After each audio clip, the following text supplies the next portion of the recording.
أرسته زينة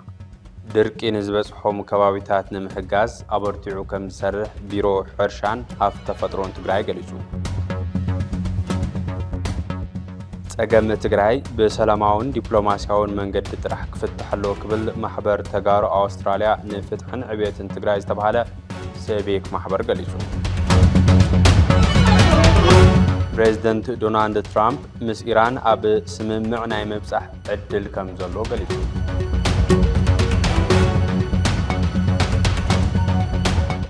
كبرانن كتدامصو صناحهم علتاوي ارسته زينانا ايو ناب زرزر زينا خنمرحنا نخت كتاتولنا بخبر نعدم حبيركم صنح بلا اساس فلما ملختي اغلغلوت فنو تግራይ ناباخم كنبل نعدن حزبن زحلي نتاريخاون مورالون تحتاتነት ትርጉም ዝህብ من ያወረዶታት መጻ ዕድል ግቡእ ዋጋን ፍትሓዊ ሚዛንን ዘለዎ ፖለቲካዊ ውድብ ዕጡቕ ሓይሊ ሲቪል ይኹን ሲቪክ ማሕበር ሃይማኖታዊ ይኹን ናይ ቢዝነስ ትካል በሓፈሻን ወሰከፍ ጉዳይ ትግራይ ምልከተን ይዝብል ወገን ኩሎም በዚን በቲን ዘለው ግዜን ጉልበትን ዝበልዑ ግን ዛጊድ ሓንቲ ነዃል ከዓብሱ ዘይከኣሉ ጨናፍር አጀንዳታት ንጎን ገዲፉ ኣብቲ መሰረታዊ ግዜ ዘይህብን መድረኻውን አጀንዳ ብሄር ከድህብ ቲቢኤስ ፍሉይ መፀዋዕታ ያቀርብ ብዘይበደሉን ገበኑን ምውቕ ቤቱን ስቡሕ መሬቱን ገዲፉ ዝተመዛበለን ዝተሰደደን ህዝቢ ትግራይ ኣብ ሕሉፍ 5-6 ዓመት ዝረኣዮ ሓሳረ መከራን ዘሕለፎ ሰላዕታዊ ሞትን ቅድም ክብል ብሰንኪ ክፋእ ጸላእትን ሕሱም ፖሊስታቶምን ድሕርን ትብል ድማ ብዘይ ግቡእ ኣልያ ጎንፅን ምሕንሻሽ ስምምዕ ፕሪቶርያን መጠን ጸገማቱን እናገደደ ከይዱ ሕዚ እውን እቲ ካብ ጥይትን ሞትን ዝተረፈ ህዝቢ ኣብ ቀጻለ ሰላሕታዊ ሞት ኣሎ ነተመዛባላይ ከም መቋመር ርካሽ ፖለቲካዊ ረብሓ ተጠቒምካ ዝግበር ፖለቲካዊ አንጀርጀር ብህይወትን ክብሪ ሰብን ዝግበር ቀልዲ ብምዃኑ ዝምልከተኩም ናይ ተስምምዕ አካላት ስሑት ስልሒት ፖለቲካዊ ሸቶን ጎን ገዲፍኩም ተመዛባላይ ብውሕስነትን ብኽብረትን ክምለስ ክትገብሩ ብስም ተመዛባላይ ህዝብናን መላእ ሰብኣውነት ዘይፍለዮም ወገናትን ንጽውዕ ምምላስ ተመዛበልቲ ኣብ ምውፃእ መሬት እንዳማቶም ወሪሮም ዝሓዙ ዕቡያት ኣብ ምጽራቅ ካብ ሓይሊ ምክልኻል ኢትዮጵያ ወፃእ ዝኾኑ ዕጡቋትን ኣብ መፍራስ ዘይሕጋዊ ምምሕዳራትን ክምስረት ከም ዘለዎ ብምእማን ዝምልከተኩም አካላት ካብ ምምላስ ተመዛበልትን ላዕል ዝኸውን አጀንዳ ብዘይምህላው ካብ ጎናው ተኽስን ዘየፍራሃል ክንወፂኹም ኣብዚ ከተድህቡ ንምሕፀን ቲቢኤስ ቲቪ ወርቃዊ ኣብ ወረዳ ሓይለት ኣብያታት ሓዱሽ ዓዲ ቆላ ገበለ ዳዕሮ አንበሳ ዓጋምን ዕዳጋ ሓሙስን ክብድ ዝበለ ሓደጋ በረድ ከም ዘጋጠመ ተገሊጹ እዚ ዘጋጠመ ትማሊ 20 ሐምለ 2018 ዓመተ ምህረት እንትኸውን እቲ ሓደጋ ብዝለዓለ መጠን ኣብ ዝራእቲ ከምኡውን ኣብ ኣባይትን እንስሳን ሓደጋ ከም ዘብጽሐ ተገሊጹ እቲ ሓደጋ በረድ ኣብ ዝራእቲ ዒልቦ ስርናይ ጣፍን ምሸላን ከምኡውን ኣብ ናይ መስኖ ተኽልታት ከቢድ ዝኾነ ጉድኣት ከም ዘብጽሐ ሓላፊ ዘፈር ቁጠባ ወረዳ ሓሓይለ ሓዱሽ ሓጎስ ገሊጹ እቲ ኣብ ዝራእቲ ዝበጽሐ ሓደጋ ኣዝዩ ከቢድ ኮይኑ ሓደጋ ዝበጽሖም ዝራእቲ ጠቕሊሎም ክድሕኑ ከም ዘይኽእሉ እቶም ሰብ ዋና ዝራእቲ ነበርቲ እተን ጣብያታት ሓቢሮም ክራማት ሎም ዘበን ኢሊኒኖ ወለድ ጸገም ዝበዝሖ ብምዃኑ ዝተፈላልዩ ቅድመ ምድላዋት ንክግበሩን ሓረስቶት እውን ኣድላይ ዘበለ ክትትል ዝራእቶም ንክካየድ ብዝምልከቶ ኣካል መልእኽቲ እናሓለፈ ምምፁ ዝዝከር እዩ ጸብጻብዚ ካብ ርክብ ህዝብን ሓበሬታን ወረዳ ሓሓይለ ዝተረኸበ እዩ ድርቂ ንዝበጽሖም ከባቢታት ንምሕጋዝ ኣበርቲዑ ከም ዝሰርሕ ቢሮ ሕርሻን ሃፍቲ ተፈጥሮን ትግራይ ገሊጹ ብሰንኪ ኢሊኒኖ ዝፍጠር ከቢድ በረድን ውሕጅን ከምኡውን ድርቂ ሓደጋ ዝበጽሖም ሓረስቶትን ዝኸውን 5000 ኩንታል ዘመናዊ ድኹይ ሓገዝ ከም ዝህብ ዝገለጸ ሓላፊ እቲ ቢሮ ዓለም ብርሃን ሃሪፎየ እዩ እቲ 5000 ኩንታል ዘመናዊ ድኹዒ ን15000 ተጠቀምቲ ከም ዝከፋፈል እውን እቲ ሓላፊ ወሲኹ ገሊጹ ኣብ ልዕሊቲ ብሰንኪ ጀኖሳይዳዊ ኩናት ከቢድ ጉድኣት ዝበጽሖ ህዝቢ ትግራይ ሕዚ እውን ብሓደጋ ተፈጥሮ ከቢድ ሓደጋ ከየጋጥሞ መንግስታውን ዘይመንግስታውን ኣካላት ደገፍ ንክገብሩ ዓለም ብርሃን ፀውዑ ኣብ መላእ ዓለም ዝርከቡ ደቂ ትግራይ እውን ተሓባቢሮም መፍትሕታት ከናድዩ ተማሕፂኑ ጸገም ትግራይ በሰላማውን ዲፕሎማሲያውን መንገድ ጥራሕ ክፍታሕ ኣለዎ ክብል ማሕበር ተጋሩ ኣውስትራልያ ንፍትሕን ዕብየትን ትግራይ ዝተባሃለ ሲቪክ ማሕበር ገሊጹ እቲ ናጻ ማሕበር ንዙይ ዝበለ ኣብ ህልው ኩነታት ትግራይ ኣመልኪቱ ኣብ ዘውፅኦ መግለፂ እንትኸውን ኩናት ትግራይ ዝወለዶም ጸገማት ዓለም ዝፈልጦን ፍትሒ ዘይተረኸበሉን ብምዃኑ እዚ ከይድገም ብንየት ነዘን ዘሎ ጎስጓስ ኩናት ጠጠው ክብለሎ ኢሉ ሙሉእ እቲ መግለፂ ከም ዝስዕብ ክቐርብ እዩ ካብ ማሕበር ተጋሩ ኣውስትራልያ ዝተዋሃበ ናይ ሰላምን ፍትሕን ጻውዒት መግለጺ ማሕበር ተጋሩ ኣውስትራልያ ኣብ ትግራይ ለውጢ ክመጽእ ዝግበር ዘሎ ህዝባዊ ምንቅስቓስ ዘለና ሙሉእ ድጋፍ እንትንገልጽ ብኣንጻሩ ድማ መንእሰይ ትግራይ ብዘይድሌቱ ብምግፋፍ ኣብ ኩናት ንክሳተፍ ዝግበር ዘሎ ዘስካሕክሕ ሰብኣዊ መሰል ጥሕሰትን ሰብ ስራሕ ቅልውላውን ብትሪ ንቃወም ብተወሳኺ ናይ ትግራይ ጸገማት ብሰላማውን ዲፕሎማሲያዊ መንገዲ ጥራሕ ክፍታሕ ከም ዘለዎ ዘለና ጽኑዕ ቅዋም ንገልጽ ኢሉ ማሕበር ተጋሩ ኣውስትራልያ ካብ ዝኾነ ሃይማኖታዊ ፖለቲካውን عليتاون وجننا ناس أزخونن أب تجري ودبن منجستن هايمانتن تفليو كم أون نمنجست حتى تزجبر ناس أنا يفتحي ميديان سيفيك محبراتن هاليو تجري كل تجراوي بخلته زبر كتلان زرب حلان كتكون زي مزد الجفو دابتاتن توجستاتن بمتحجز بقت أليك سرح زد المحبر يلو أب تجري إن تجاري رزمت زلوا زي ترجع بوليتيكا وكنتاتن مسأن سلام رجعتن كم أون أب العلم مسرتاو مسلات بتجري زلوا تحساتن نايكونات حدجان بقربا بشغلتن ككتاتولو صنيحنا إنا إلو حزب تجري بمخنيات كوينات بمزبالن طميتن بمليونات زقصرو سلام وجناتو سأنن سف زي بالمكرا زحلفن زحلف زلو حزبنيو دحرز كل مكرا تجري معري محدرها لوا سلام فتحي سبعة مسلاتن زقبر الله خوينا حزبها بسلام كنبر يجبا سلازخونه نبتوسخو كوينات كمل زقبر زلو قسقاس آتريرنا نوجزيلو بز مسرات محبر تجارو أوستراليا زلو قوام كم صعب يجلس انت بلون حبيرلو حدا حوحا زقبرو زلو مدلاو كيناتن وتادراو قفان بزون عقاوم منسي تقراي بزي دليتهم أب كينات كساتفو مقداد مقهاس مسرتاو سواو مساليو بتوساخي قبل علم مناسي تقراي سدرابيتاتن بحافشا أب محبر سب زقبر زلو رعدن زي قبول ساقطن مناسي عدوم قديفهم نكسدادو سلا زقبر وتادراو قفان نهزبي مفرر أحن مقفعن بترت نخونن نهزب تقراي بزي فرحن رعدن ناي منبار مسل نكحلو نصوع كال أي حوحا زقبرو زلو قوسقواس نداق ماي كوينات بصنوع نقاوم تدقاقا مكوينات نقهسا سواء مسلاتن قلولاو زقادد أبل علم خانو نمحواين داق مهنساتن تقراي عدلات زدرت مكرا هزب تقراي دما كان ناوح زقبريو سلازخونا ناي تقراي روحاتات بحيلو زي كونس بممخخارن بديمقراسيا وديبلوماسيا منقدن بالعلن حقن يزرقاقز إلنا نأمن سلازخونا دما بخلو وجن زلو بوليتيكا وتهدروا حيلتات عقل خجبرون في اللياتهم بسلامة من جدي كفتحون نصوع سالساي نحو حتى سرار حن بوليسيتاتن بسلامة من جدي زك أو مزيجاتات بزي فرد مسار مفررح ويمتواي مسقواق بصنوع يخنن رابعي سواء مسألة زدفر ديمقراطية وتساطف زدرت وعلم لخاوي ملكعتها سواء مسألة زتحس زخنا عينة حقي ويدما بوليسي يخنن بزمخنيات حقوحات أو وزلو حق عواج المسارتاوي سواء مسألة حزب تجري زدفن زدرتن سلازخنا بعوي شغلات نوريون بترت دما نخننو حمشاي سممع ولا بريتوريان زلاق سلام بوليتيكا ورقات فتحن من رقاق عنداق مهنسات تنزل على تأمان مسارات كم زخنا نأمن سلازخنا كلهم زملكاتهم وجنات نتسممع بملو بقلطف بقن عنان بسلامه منقد نختجبروه نصوع شارشاي حوحات بحيلة أبنجا زفرو سو جزياو من محدار تجري أبي بوتو تمليسو بمسرس من بريتوريان زلاق سلام كسرح نصوع شاوعين ناي موداتان منقص فيرال إثيوبيا حوحات حبرة أفريقيا محبر سب علمن ناي تجري جزءات وحدنا تكرجاجز تمزابلتي نمربتهم كملسون ناي تجري داق مهنس أسرح كسالتن حزب تجري زلاق سلام كركبن بقن عنا كسرحن كحجزون نصوع محبر تجارو أستراليا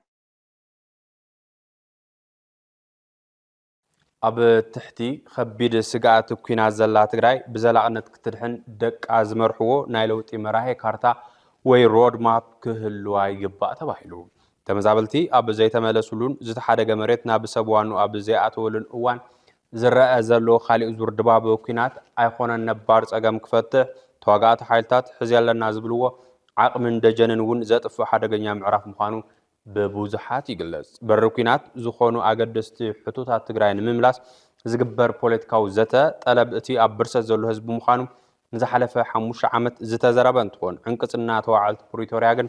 إذا مسرتاو نتبزي كجزء ما يخالن سجم تجري زفتح بهر بزتقبلو مراهي كارتا بزتن للزبنبر بفخرة بتخنن نايزيوم شاف بزخونه تخص زي مخانو زبر حتى تعتبيس كم زسب قصليو حز كله تجراوي بمعرض متأزبلن قالات بمعرض ميزان زوسدن قوامات بمعرض سجا زريبون حدا قاتها تلوا ولا دم بحيزي جاتو ولا حدا فنجال حيزي جتاجت ولا بأنا النسخان زبل أب مدر تجراي كر زين برا وردتي تعمم بمعرض كافلن رأس قديات تلوا كابزي إن تحنتي نود قلنا كم هزبينا بحدا جهلونا عتلنا تبليا تجراين تجارون أب بموالو زتفت أرونا مريحنة برسونان لا يتلاقي تخطاتها لشرح النوشت أون قدامون حدا قاتات إنداته وقالعو بموالو قصرهم ناقودلا كمين بعلمنا بزت متربي أتو كم زلوا زي تنتن كونه أبز تتنتنا زي رداء يلن يخون بر وردتي أخلنا زبلجن زاجدي ترخبن بحماق وشتن تسأو أدجن مريتنا عند تقرسه تاريخنا عند حساسه قدمنا أبز نبرنا اللبوتا وحدات دخماتن كنكون تفريدنا حزون أبعد أولنا أبز بالمدمدم تزي يسمع معكونه إذا خنا تزي أبز فتر حماق وصي زي رداء تجراوي اللي مبالغ يخبريو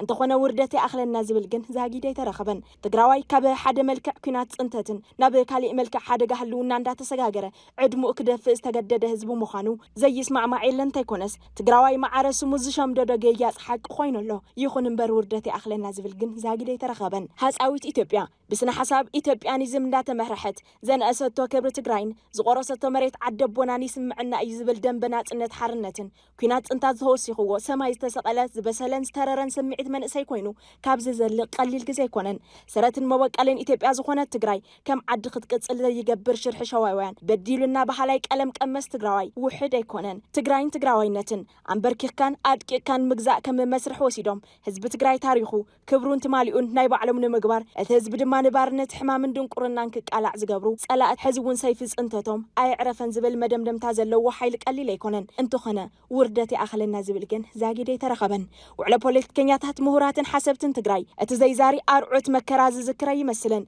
نزمانات قبل على الحزب تدعني نوم زقصلوا بدلات زردا يمثلن زنبرة بهراو تصابوا عند قصلن ملكو عند غيرن يخيل مهلاو زستو على يمثلن كاب تاريخاو مبجسي كاب جغرافياوي أقاممطان كاوشت أو برسونا زبجسو تخطاتلتن قصلتن حرقاتات تجراي زسمو يمثلن تجراي كم بهر التنقس ناي مدخامن انت عبدما ناي مطفاء حق أنا استجلس ألهم أي مثلن إذا خلوا بوليتيكيا مهور حسابن كالين إذا خنات زي إذا انت زردا انت استوعل انت تسمعوس انت زقلص قالون وردتي اخلنا يلو كوفيلو مزتايدو مجمره نابز بالموقت زوسد كوينلو حزي حزب تجراي كاب قص مريت تاريخ تجراي كاو سندات تاريخ تجراي دما كاب كارتان محخا كونتات كساب زمعرار يلوم وشت انداسرحو مصيوم الكات تخصم طلاتي ابزي بالاشو واجندا اندهلخا وردتي اخلنا زي مبال تخونتات بخالي شنخو كتريو زغبر كوينلو حزي خونتات مسفقدلهم وشت او تقالعنتنا سفيحون جزيفون حماق مريحنتنا نابدباباي مسوصه دليتهم سميرو كينات انتت أوجمولنا الكان تقزم كان صحي تبرق بمبرق يز عينته تنتان تهب كان ترجم يهبلون إذا ترجم زهلوا وردتي أخلنا بزبل نفس متعرق تقيرون تخيل كايو حزي مربتنا تجبيتو حزبنا تفناقيلو هفتنا عنيو حزب تجري حماق الكاخت قد زي تخيل كرفة حيوت ملكع زي بلو نبرة تصفى زي بلو مزعيه حل فلو انت بلكا ماين هو تقام يوكاب زبل حتى تازي فلتن التاني خون مو ترجم زهلوا وردتي أخلنا بزبل نفس متعرق تقيرون تخيل كايو ماني حزب تجري يستعدل يكونن كي بدلت انت تأوجوه تجادلو بيتو بزي قلعة عدو بزي زرعة تريفوه كند زأكل وردة حسر مكرا تسكيمو حزبون مريحنتو كعري سننا خيس مخيرون معيدون بات زقات أما كونتاتون فتس موردة زي سمعو حزي ببعلات يفتر بزلو حدش ما بقاس كونتاتون دمبر زي ولو مريحنت اتمسرتاو نابكينا زأتونا قداي ملك انتي حازة نابز نابت كبل اي باللين كبل اي ترأين اتزستفنا قال هزبنا مربوت انتي تملسة جزعتاو مريت تجري حران تيوصة سراويتنا قصلون تيحاوي بحافش عب إيد نفس وكف زين قص أدم دهلو اتهم هزبي كاتنو تزوفر حيلتات نتجري كوي ومان دهلو عقمي كنكي بهيري كفرس ودبيك بتن أي جبأن كبل أي كعلن وردة يبازحن حمق أي الرابحن كبل أي كعلن إذا خناتات زي ملكع كتحز وردتي خونيلو أبي ما عدي بمنفس حونات كوفيلو كزتي تاريخه وحلاف الناس تهوا اتلهي قينيرو ما راح تستفل عليها ودبات انتكالاتن ليقات تجري حبرة السب تجري دما بحافشة عين مرفوعنا بتقفوا عن كليل آتيو حيل تجري ود خبر هزبين انكالو حسر كخون فقيدو حزون أبي كربا سعرن تسعرن كوينو እምባሕ ይብል ኣሎ زحلفنايو ناي انتا غزي كوناتات تግራይ ኣዕሪ ዛቢዕዎ ምዃኑ ፍልጥ እዩ በሰላ ኩናት ጥራሕተ ይኮነስ ናብ ሓድሽ እትልሂቕ ዘይተዳለወሉ ምዕራፍ ክንሸጋገር ገይሩ ምዃኑ እውን ርዱእ እዩ ኮይኑ ግን ክንድዚ ዝኣክል ብርስውና ቅቡልነት የብሉን ቅቡልነት እንኳን ተሃለዎ ጸኒሕካ ቅንዕ ክትብል ብናይ ውርደት ስምዒት ብመንገዲ ጭውነት ክትከይድ ግድነ ይኸውንን እንዳሰሓቅካን እንዳቀለድካን ምጥፋ ኣመኽንዮ እንተሃልይዎ እናተመናጨትካን እናተጠላለፍካን ህዝቢ ሒዝካ ምጥፋ መልክዕ እንተሃልይዎ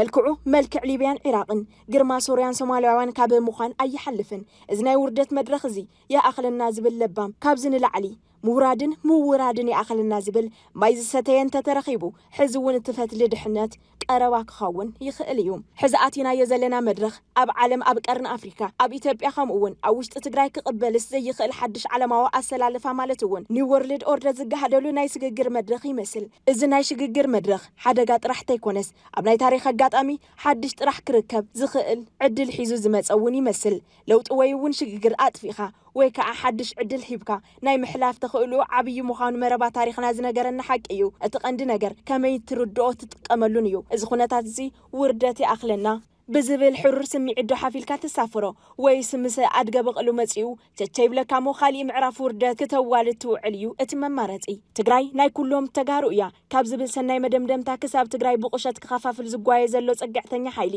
ዝተሳፈረላ መርከብ ኮይናላ እዛ መርከብ እዚኣ እንተስ ክትሰግር እንተስ ክትጥሕል ኣብ ነቀየላ ኣብዚ ፀቢብን ፈታንን መድረኽ ንጎኒ ዝግደፍ ዝኾነ ዓቕሚ ክህሉ ኣይግባእን ዝብል ምኽሪ ዓበይቲ ዝመርሕ ብርኪ ዝትግበር ቀልቢ ዝሰምዕ እዝኒ ይጠልበሎ ከም ህዝቢ ንምድሓን ካብ ተፀባይነት ምውፃእን ካብ ኣያ ኣለሻ ምንፃህን ጥራይ ዘይኮነስ ተዋሪድና ካብ ዝብል ስምዒት ተበጊስካ ምውሳን ምጅማር ግዜ ዝጠልቦ ሕርያ ወለዶ ኮይኑሎ ሰላማዊ ምዃን ብሄራዊ ሕውነት ምዕንባብ ዘይምድሓል ዘይምጥፍፋእ ዘይምስዳድ ወዘተ ኣብቲ ውርደት ይኣኽለና ዝበለ ንጹህ ትግራዋይ ዝንበብ ፊደላት ድሕነት ክኾኑ ኣለዎም ሕዚ ዘሎ ናይ ትግራይ ሕቶ ኣብ ማእገር እቲ መንእሰይ ምዃኑ ምእማን ካብቶም ንመንገዲ ድሕነት ህዝቢ ትግራይ ነዊሕን መሪርን ክኾኑ ዝገብሩ ስልትታት እቲ ሓደ እዩ ሓቂ እውን እዩ ነዚ ህዝቢ ዳግም ናብ ፅንተትን መስዋዕትን ከይነቃልዖ ሓላፍነት ክንወስድ ይግባእ ኢሉ ኣብዛ ኣያታቱ ትራግሑ ናይታት ትራግሕ እግሪ ሰኣኒ ንዘይ ምዃን ዝመረፀ መንእሰይ ሕቶ ህልውና ህዝቡ ንምምላስ ናብ ቅድሚት ቃልሲ ክመፅእ ምሕፅንታታት ይቐርቡ ኣለዉ ንኽውንነት ዘንበበ ነዛ ጠጠው ዝበለላ መሬት ዝፈለጠ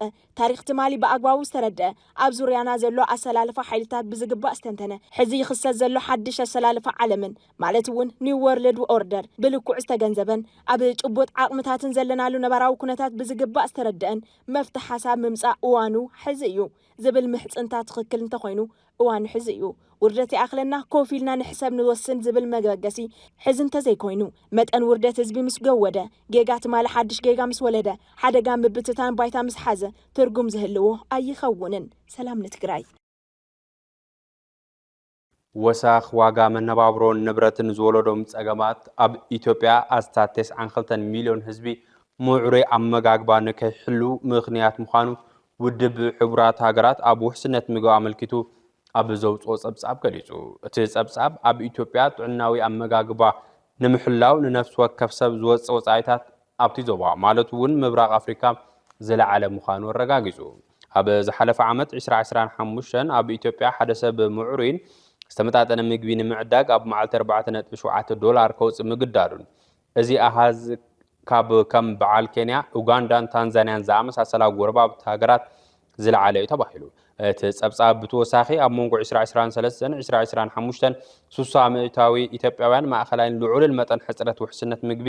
ከም ዘጋጠሞም ፀብፂቡ እንተኾነ እቲ ፀብጻብ ሕቡራት ሃገራት ካብቲ ኣብ ዝሓለፈ ዓመታት ብኩናት ዝተሃሰየት ክልል ትግራይ ዝተረኸበ መረዳእታ ስለ ዘየጠቓልል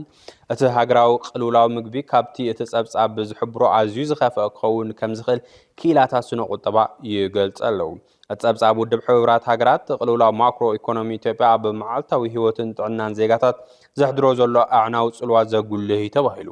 እዚ ፍጻመ እዚ መንግስቲ ንፖለቲካውን ፀጥታውን ቅልውላዋት እንተዘይፈትሑ ኣፍራይነት እንተዘይወሰኸ ዋጋታት ንብረት እንተዘይተቆፃፂሩ እዚ ውሕስነት ምግቢ እዚ ናብ ሃገራዊ ሓደጋ ምምፁ ዘይተርፍ ምዃኑ ብዙሓት ይገልጹ ኣብ ኢትዮጵያ ዘሎ ስራሕ ኣልቦነት ኣብ ዝቕፅሉ ዓመታት ከቢድ ፈተና እታ ሃገር ክኸውን ከም ዝኽእል ዓለም ለኻዊ ውድብ ቤት ዕዮ ገሊጹ ውሕድ ትምህርትን ተመክሮ ስራሕን ዘለዎ መናእሰያት ናይ ገዛ ርእሶም ንግዲ ንምጅማር ብሰንኪ ሕፅረት ፋይናንስን ሞያዊ ክእለትን ይጽገሙ ምህሎም ሳኣኖ ናይ ስራሕ ዕድላት ከም ዘጋጠሞም ዓለም ለኻዊ ውድብ ቤት ዕዮ ዝገለጸ ኣብዚ ቅንያት እዩ ትካል ንግዲ ዓለም ምስ ሚኒስትሪ ደቂ ኣንስትዮን ማሕበራዊ ጉዳያትን ከምኡውን ኤጀንሲ ረድኤት ዓባይ ብሪጣንያን ካልኦት ትካላትን ብምትሕብባር ብዛዕባ ማሕበራዊ ሓለዋ ኣብ ዝምልከት ጸብጻብ ኣብ ዘውፅኣሉ እዋን ከም ዝሓበርዎ ቁፅሮም እናወስኸ ዝኸይድ ዘሎ ስራሕ ዝደልዩ መናእሰያት ብሰንኪ ክፍተት ክእለትን ናይ ገዛ ርእሶም ንግዲ ንምጅማር ዘጋጥሞም ፋይናንሳዊ ጸገማትን ዓብዪ ብድሆ ሃገር ክኸውን ይብል ቁልጡፍ ወሰኽ ቁፅሪ ሓድሽቲ ህጻናት ቁፅሪ ናይቶም ናብ ሓይሊ ስራሕ ክኣቱ ዘድልዮም መናእሰያት ንክውስኽ ምክንያት ብምዃኑ ዕብየት ህዝቢ ምስ ዕድላት ዕዳጋ ስራሕ ከተማ ምትእስሳርን ምጥዓምን ድማ ዓብዪ ፈተና ክኸውን ከም ዘኽኣለ ተገሊጹ ደረጃ ሃገር ቁፅሪ ጉድኣት ኣካል 17.6 ሚእታዊ ምዃኑ ብምጥቃስ ንኩሉ ዝሓቁፉን ኩለመዳዊ ቁጠባውን ማሕበራውን ተሳትፎ ዝድግፍ ፖሊስታትን ትሕቲ ቅርፂ ምስፍሕፋሕ ከም ዘድሊ ኣብቲ መግለፂ ተመላኺቱ እቲ ጸብጻብ ከም ዘመላኽቶ ቁፅሪ ናይቶም ብደረጃ ሃገር ንስራሕ ብቑዓት ዝኾኑ ሰባት ኣብ 2015 ካብ 54.7 ሚልዮን ኣብ 2025 ናብ 74.8 ሚልዮን ክዓቢ ክኢሉ ኣሎ ኣብ 2030 ድማ ናብ 85.3 ሚልዮን ክብል ከም ዝኽእልን ገሊጹ ብሰንኪ ዕድል ስራሕ ምፍጣርን ቅልውላዊ ፖለቲካን ዜጋታት ዓዶም ገዲፎም ኣደዳ ስቃይን ሞትን እንትኾኑ ምርኣይ ልሙድ እናኾነ ከም ዘሎ ካብ ዝወፁ ጸብጻባት ምርዳእ ይከኣል ሓደጋ ድርቂ ኤልኒኖ ንኣፍሪካ 20 ቢልዮን ዶላር ጉድኣት ከስዕበላ ከም ዝኽእል ተገሊጹ እዚ ሕዚ ዘሎ ሓያል ሓደጋ ኤልኒኖ ንኣፍሪካ ካብ 10 ክሳብ 20 ቢልዮን ዶላር ከኽፍላ ከም ዝኽእል ዘጠንቀቐ ባንኪ ልምዓት ኣፍሪካ እንትኸውን እቲ ስጋት ኣብ መላእታ ሃገር ሰፊሕ ጥሜት ሕፅረት ምግብን ማይን ከምኡውን ጅምላዊ ስደት ከስዕብ ከም ዝኽእል ኣሚቱ ብተወሳኺ ሓደጋታት ንብረት ኣየር ኣብ ትሕቲ ቅርፅተን ሃገራት ዕንወት ከም ዘስዕቡን ካዝና መንግስትን ስርዓታት ባንክን ኣብ ፈተና ክኣቱ ዘኽእል ፈተና ይጽበዮ ምህላውን ተገሊጹ ኤልኒኖ እዚ ዓመት ሃገራት ዕድአ ንምኽፋል ገንዘብ ካብ ጥዕና ትምህርትን ካልኦት ኣገደስቲ ወፈርታት ልምዓትን ንምዝዋር ኣብ ዝቃለሰሉ ዘለዋ እዋን ምዃኑ እዘን ዓዳት ናብ ፊስካላዊ መጻወድያ ገንዘብ ክወርቓ ምክንያት ከም ዝኾነን ይግለጽ ኣሎ ባንኪ ልምዓት ኣፍሪካ ወሲኹ ኣፍሪካ ኣብዚ ዓመት ጥራሕ ክሳብ 100 ቢልዮን ዶላር ዝግመት ብርክት ዝበለ ፊስካላዊ ደገፍ ከም ዘድልያ ብምግላጽ ኤልኒኖ ዘስዕቦ ዕናዊ ሳዕቤን ንምክልኻል ንምጽዋርን ሰፊሕ ርብርብ ዝሓትት ከም ዝኾነን ሓቢሩ ኣብ 2025 1.3 ሚልዮን ሰባት ሕማም ጸላም ከብዲ ከም ዘለዎም ከይፈለጡ ንሞት ከም ዝቃልዑ ሓድሽ ዝወፀ ጸብጻብ ኣመላኺቱ ካብኣቶም ብሚልዮናት ዝቁጸሩ ሰባት ኣብ ሓደጋ ዝኣተውን ስቕ ዘበለ ቅታል ተባሂሉ ዝፍለጥን ሕማም ጸላም ከብዲ ኣብ ዝለዓለ ጠርዚ በዚሑ ከም ዘሎ ውድብ ጥዕና ዓለም ገሊጹ መሰረት ጸብጻብ ውድብ ጥዕና ዓለም ኣብ መላእ ዓለም 287 ሚልዮን ሰባት ብቫይረስ ሄፓታይተስ ቢንሲን ከም ዝተለኸፉን መብዛሕትኦም ግና እቲ ቫይረስ ኣብ ደሞም ከም ዘለዎም እኳ ኣይፈልጡን እዮም ክብል ገሊጹ እዚ ሕማም ክከላኸል ዝኽእልን ሙሉእ ብምሉእ ዝፍወስን እኳ እንተኾነ ኣብ ዝሓለፈ ዓመት ጥራሕ 1.3 ሚልዮን ሰባት በዚ ሕማም ሞይቶም ኣብ 2024 ካብ ኩሎም ኣብ መላእ ዓለም ዝተወለዱ ህጻናት 45 ሚእታዊት ጥራይ እዮም ኣብ ውሽጢ 24 ሰዓታት ንፈለማ እዋን ክታበት ሄፓታይተስ ቢ ዝወሰዱ እቶም ዝተረፉ ግን ኣይወሰዱን ዝበለ እቲ ጸብጻብ እቲ ትካል ሓድሽ ዝተወለዱ ህጻናት ካብ ዝውለዱ ኣብ ውሽጢ 24 ሰዓታት ናይ መጀመርታ ዶዝ ክታበት ሄፓታይተስ ቢ ክረኽቡ ምግባር ኣድላይ ምዃኑ ኣፍሊጡ ቅድሚ ሕዚ በቲ ሕማም ዝተረጋገጸ ወይ ኣብ ሓደጋ ዝርከብ ሰብ ሕዚ ንሕማም ሄፓታይተስ ቢንሲን ክምርመረ ተሓሳሲቡ ሎሚ 21 ሓምለ ዓለም ለኻዊ መዓልቲ ሕማም ጸላም ከብዲ ዝኽበረሉ መዓልቲ ምዃኑ እውን ውድብ ጥዕና ዓለም ኣፍሊጡ Fifth, building strong data systems for accountability. By acting now, we can prevent 2.8 million deaths over the next 5 years. ፕሬዚደንት ዶናልድ ትራምፕ ምስ ኢራን ኣብ ስምምዕ ናይ ምብጻሕ ዕድል ከም ዘሎ ገሊጹ ንኣዋርሓት ዝቐጸለ ኩናት ኢራንን ኣሜሪካን ጠጠው ኢሉ ኣብ ስምምዕ እንተዘይተበፂሑ ግን ዋሽንግተን ንቴህራን ምጥቃዕ ክትቕጽል እያ ክብል ትራምፕ ሓቢሩ ፕሬዚደንት ትራምፕ ንጋዜጠኛታት ኣብ ዝሃቦ መግለፂ ኢራን ምሳና ክራኸቡ ይደልዩ እዮም ንሕና እውን ከምኡ ንገብር ኣለና እንታይ ከም ዝኸውን ድማ ሓቢርና ክንርኢና ክብል ተስፋ ዕርቃ ኣንፊቱ ኢራናውያን ክዘራረቡን ክራኸቡን ዝደልዩሉ ምክንያት ብደንቢ ስለ ዝተጠቕዑ እዮም ዝበለ ትራምፕ ኣብ ስምምዕ ኣብ ምብጻሕ ጽቡቕ ዕድል ከም ዘሎ ሓቢሩ ብኻልእ ወገን ድማ ኢራን ብተደጋጋሚ ሓቀኛ ድርድር ከም ዘየለ ገሊጻ ኣላ ኣሜሪካ ነዚ ሕዚ ዝካየድ ዘሎ ድርድር ክትደፍእ እንከላ ኢራን ድማ ነገራት ብጥንቃቐ ክትከታተሎም ከም ዘላ ገሊጻ ኣሜሪካ ንሰለስተ ተኸታተልቲ ለይቲ ኣብ መጻዊ ብሆርሙዝ ደቡባዊ ኢራንን ቴህራን መጥቃዕቲ ጠጠው ከም ዘበለት እውን ገሊጻ ብተመሳሳሊ ኣብ ቀረባ እዋን ኢራን ኣብ ልዕሊ ሃገራት ወሽመጥ ዓረብ እትገብሮ መጥቃዕቲ ጠጠው ቢላ ኣላ እዚ ጸብጻብ እዚ ናይ ኣልጀዚራ እዩ ኣብ መወዳእታ TBS TV ናብ ኣየር ካብ ዝወፀሉ ዕለት ጀሚሩ ክሳብ ዝዕለት በቦርሑ ሓድሽ ናይ ትኩረት ኣንፈት እናቀረጸ ዜናታትን መረባትን ኣብ ዝመረጸ ኩርና ዓፍሪው እናፈነወ መጽኡ ኣሎ ኣብዚ ሒዝናዮ ዘለና ወርሒ ሓምለ ድማ ቀንዲ ትኩረት ትካልና ኣብ ምህዳእ ወጥሪ ወይም ዲስካሌሽን ዘድሃበ ክኸውን እዩ እዚ ፍሉይ ናይ ትኩረት ኣንፈት ዚ ንሎሚ ብስዕብ ትሕዝቶ ክነልዕሎ ኢና ተኸታተልና ንመለስ ብርክት ዝበሉ መድረኻት ኣብ ዙርያ መዋጽኦ ትግራይ እንዳተኻየዱ መምጽኦም ዝፍለጥ እዩ ብርክት ዝበሉ ሓሳባት ትግራይ በዚ መንገዲ እዚ እንተሰገረት ዝሓይሽ ዝብል ሓሳብ ካብ ዝተፈላለዩ ኩርናዕ ካብ ዝተፈላለዩ ወገናት ትካላት ይመጽእ ሓግዩ ኸሪሙ እዩ እንተኾነ በቲ ዝድለን ናይ ማን ከሳግር ብዝኽእል መንገድን ኣብታ ንብህጋ ትግራይን ዕጻን ክንበጽሕ ይከኣልናን ሕዚ እውን ኣገዳስነት ምምኻር ኣገዳስነት ምሕባር ኣገዳስነት ምስጋር ተባራዓይ ኣጀንዳ ዛብሄር ኮይኑ ይቕጽል ኣሎ ተጋሩ ዘይከም ታሪኽናን ብራኸናን ዘይከም ባህግናን ተስፋታትናን ዘይከም ትጽቢት ሓውን ጓናን ብውሽጣዊ ሓደገኛ መንገዲ ምብትታን ብደገ ኣብ ጥይት ኣልቦ ጽንታ ስለ ዘለና ግድን ክንመክር ኣለና ተጋሩ ጥይት ዝእክበና ጸገም ብድሆን ጽንታን ጸላም ንግሆን ዘረበና እምበር ኣብ ሰላማዊ መድረኽ ዘይንራኸብ بهدوء لبونا زين اللازب بهراوي حونت سمرت زين واسب سبح مع تاريخ كين خون منتا جدن كنحبر لنا تجارو سبو حد حزبي حزب ما بس انتهوا كينات عريس تقنصو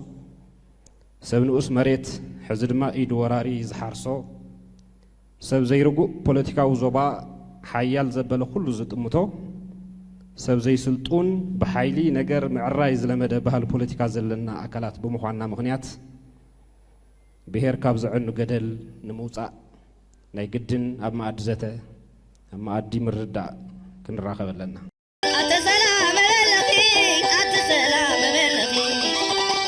كل تدقنا نواريغي ولدن ولد نبالغي عد عوس نيرو عد مرعا عد عبيتي عد منسي نيرو عد مرعا عد تستاي نيرو عد طعام أنت تقول لا يعلو تزبنا سلامي بلالو كبراتن كبرانن زيناتاتنا كتكتاتلو صنحم يمسنيرو مسترفو خالوت مدلاوات بيس حبيرهم ناصلحو سلام